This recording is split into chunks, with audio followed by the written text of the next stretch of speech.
Lynchburg, Virginia.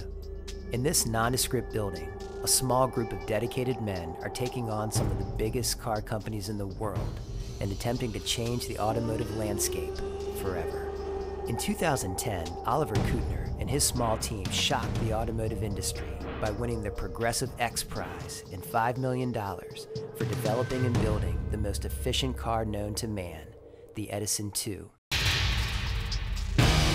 This project had taken several years and millions of dollars to perfect, but in many ways, winning the X Prize was the easiest part. Now, with the cards stacked against them and time and money running out, they want to bring this prize-winning car into the mainstream and build a full-fledged production model. In true American fashion, they are taking a chance and laying it all on the line in an attempt to find out what happens after the X. If we could get a few larger OEMs, car manufacturers, to adopt our principles, start licensing some of our technology, we could potentially revolutionize the world. The cars we're developing are not just fuel efficient. They're not just record-setting vehicles with great fuel mileage. They're fun cars to drive. There's a bit of a sort of us and them thing, between the engineering department and the guys on the computer screens all day long, and, the guys over here that have to drill holes and put their things into reality. Everything is custom, everything has to go together. Obviously the goal is to develop this car to a more standardized fashion. However, in the beginning, when you're making these working examples, it's completely custom throughout. Door handles, things that you take for granted every day in your car, like adjusting the rearview mirror and the heated seats and the defroster.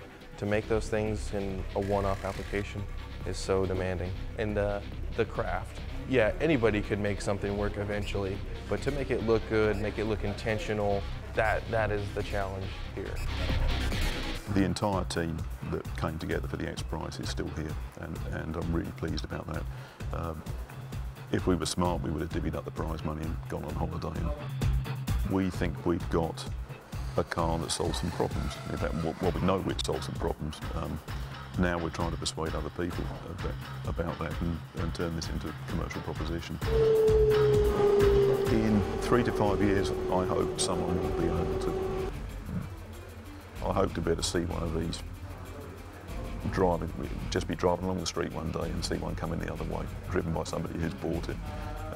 If that happens, I'll be extremely happy. The fundamental underlying principle of Edison II is we try to hire the best person we can get.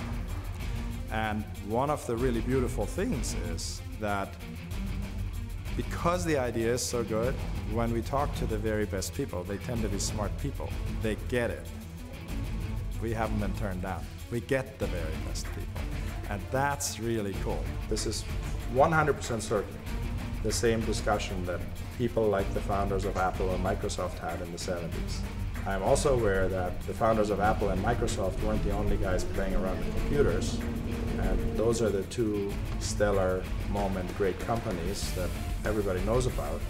And I'm assuming that for every one of those success stories, there are probably 100 guys like us, who work like dogs, who have nothing to show for it. Part of what we want to do is that we become one of the 2 success stories. I don't know if we can do that, but we're certainly rocking the boat.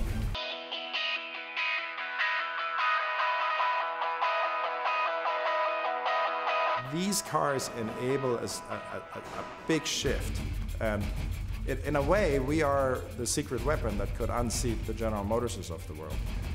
But if the General Motorses of the world wake up, they also realize that we are the great opportunity that opens up a whole new segment of the world to them.